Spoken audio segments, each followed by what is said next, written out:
Assalamualaikum warahmatullahi wabarakatuh.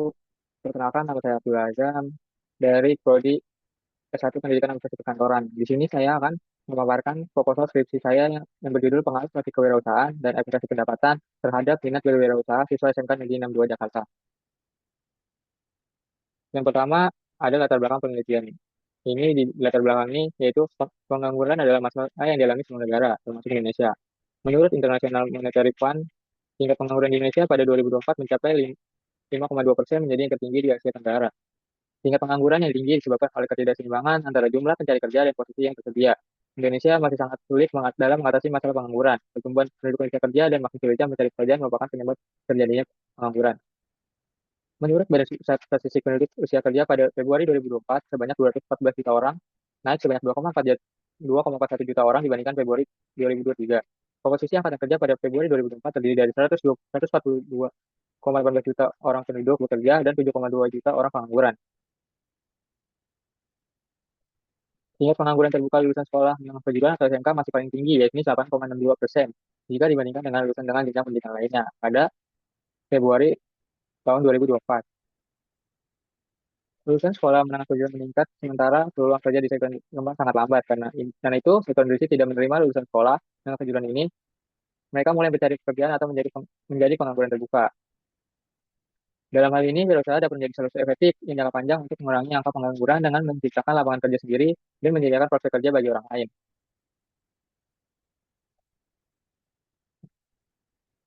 Berdasarkan hasil riset pada siswa SMK Negeri 62 Jakarta,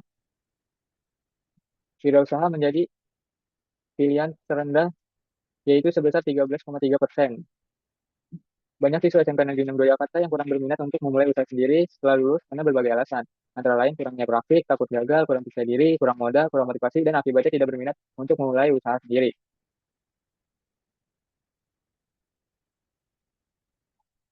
Selanjutnya, berdasarkan dari riset bahwa presentasi riset bahwa terdapat faktor-faktor yang mempengaruhi minat berwirausaha siswa.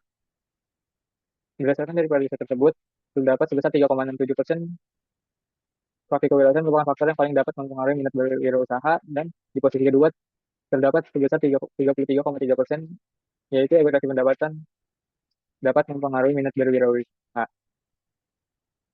Berdasarkan penelitian terdahulu yang diteliti oleh Rusyanti et al. Tahun 2024, hasil penelitian tidak pendidikan kewirausahaan berpengaruh positif terhadap ekspektasi pendapatan. Artinya, semakin pengetahuan dan praktik kewirausahaan, maka ekspektasi pendapatan cenderung meningkat. Selanjutnya, terdapat penelitian terdahulu yang dilakukan Punawari dan Ramania pada tahun 2020. Praktik kewirausahaan berpengaruh signifikan terhadap minat berwirausaha. Dengan demikian, dapat dimaknai bahwa semakin baik praktik kewirausahaan yang dilaksanakan, maka minat berwirausaha akan meningkat. Terdapat penelitian terdahulu yang dilaksanakan Santiantoro et al. Pada tahun 2021, ekspektasi pendapatan berpengaruh secara parsial terhadap minat berwirausaha, yang berarti seseorang memiliki ekspektasi pendapatan yang tinggi dan akan membuat orang tersebut terdorong untuk melakukan kegiatan usaha.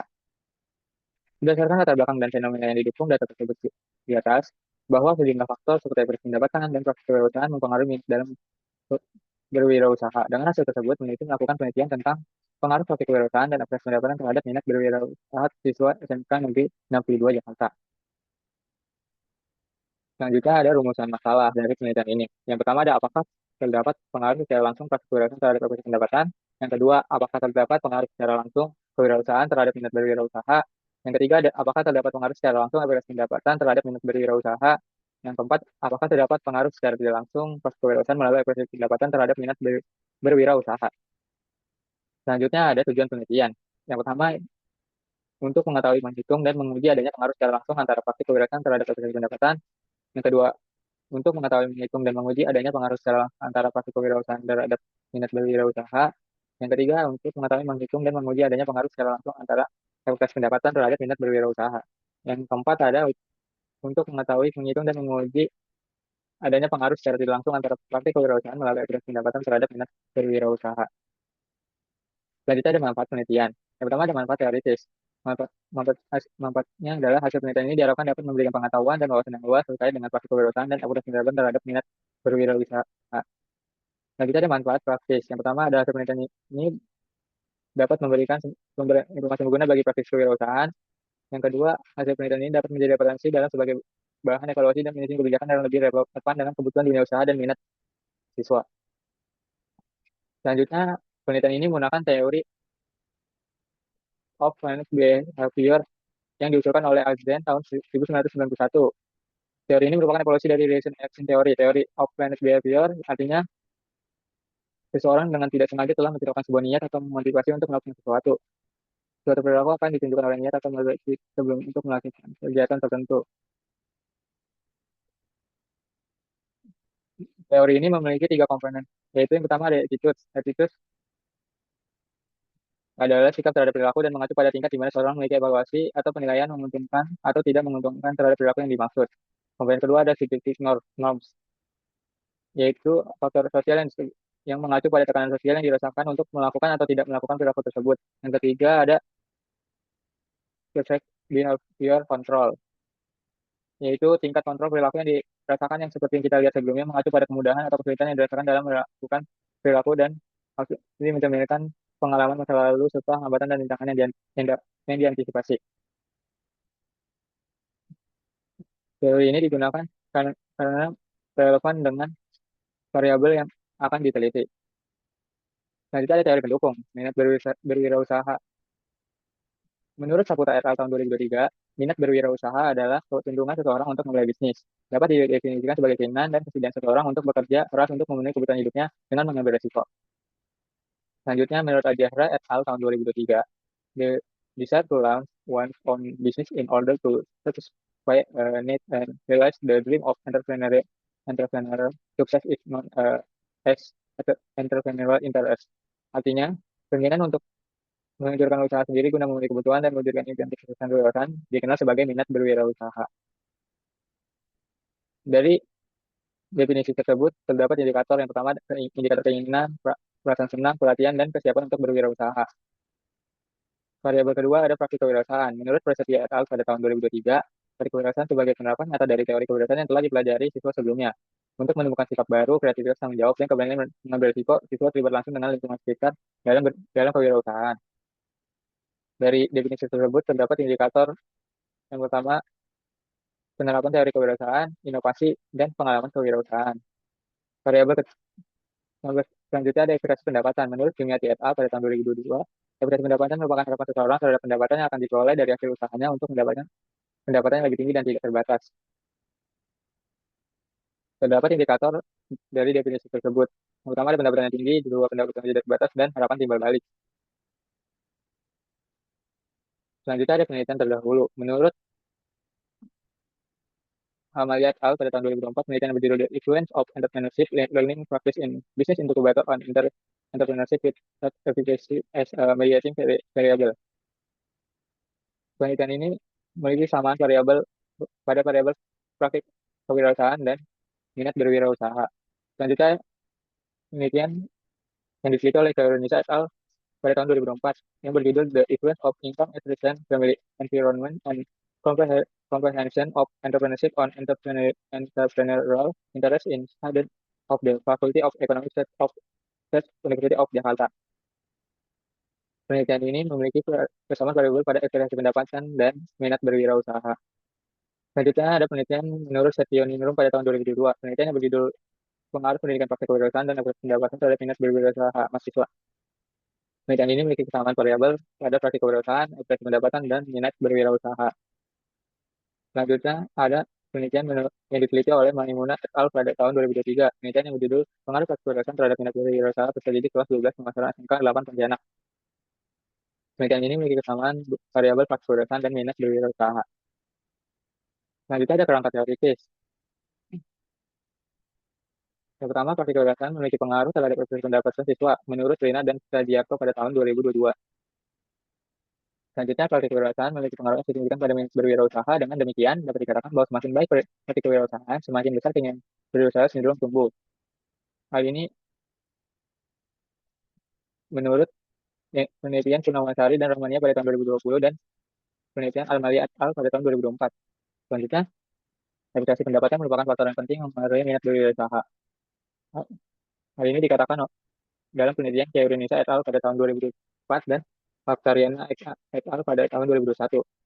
Selanjutnya, praktik kewirausahaan memiliki pengaruh terhadap ekspresi pendapat visual dan perikataan bahwa ekspresi merupakan variabel yang mempengaruhi minat berwirausaha, maka dapat dimaknai bahwa praktik kewirausahaan berpengaruh secara tidak langsung melalui ekspresi pendapatan terhadap minat berwirausaha. Hal ini dikatakan oleh penelitian Rina dan Sajiarto pada tahun 2022 dan penelitian Oktarina et al. Pada tahun 2021. Selanjutnya adalah dapat kerangka berpikir dan hipotesis. Pada hipotesis 1 terdapat pengaruh secara langsung dan praktik kewirausahaan terhadap ekspresi pendapatan. Pada hipotesis 2 terdapat pengaruh secara langsung praktik kewirausahaan terhadap minat berwirausaha. Pada hipotesis 3 terdapat pengaruh secara langsung ekspresi pendapatan terhadap minat berwirausaha. Pada hipotesis 4 terdapat pengaruh secara tidak langsung praktik kewirausahaan melalui ekspresi pendapatan terhadap minat berwirausaha.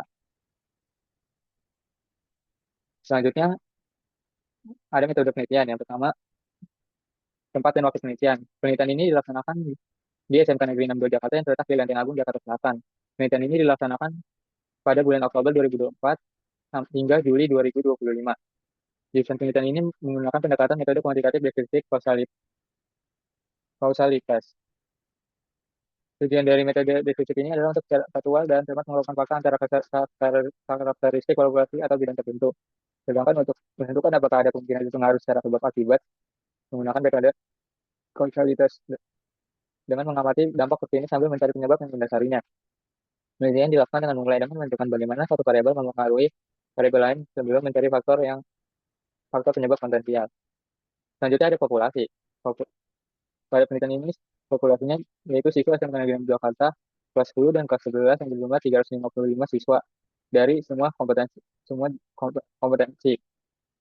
Selanjutnya ada sampel. Penelitian ini menggunakan metode proporsional random sampling dan rumus Taro-Yamane.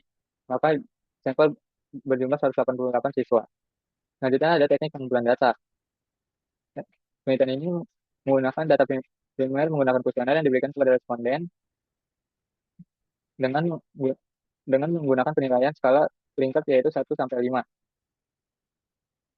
Selanjutnya ada teknik analisis data. Yang pertama ada menggunakan mode pengukuran atau outer model. Yang pertama ada convergence validity, yaitu autoloading lebih 0,70 dan AV lebih dari 0,50. Selanjutnya ada discriminant validity, yaitu cross-loading lebih dari 0,70 untuk setiap variabel, sedangkan AV lebih dari 0,50. Selanjutnya ada completion reliability, yaitu kriterianya lebih dari 0,70 dapat dianggap reliable. Selanjutnya ada model pengukuran outer model. Yang pertama ada square, yaitu dengan kriteria lebih 0,35 model kuat, lebih 0,50 model rata, dan lebih 0,25 model lemah. Selanjutnya ada effect size dengan kriteria lebih dari 0,02 sampai dengan kecil, lebih dari 0,15 sampai dengan menengah, dan lebih dari 0,35 sampai dengan besar. Selanjutnya ada variance inflection factor atau PIV dengan kriteria lebih dari 5 jika dengan kriteria kurang dari 5. Jika lebih dari 5 diindikasikan adanya kolinearitas. Selanjutnya yang terakhir ada metode pengukuran uji hipotesis. Yang pertama ada tes konfidensi dengan kriteria min 1 dan plus 1. Dan kita ada tes statistik dengan kriteria lebih 1,96 dapat diterima. Dan kita ada p-value dengan kriteria kurang dari 0,05 artinya signifikan, lebih dari 0,05 artinya tidak signifikan. Dan kita ada indirect effect, yaitu memiliki kriteria kurang dari 0,05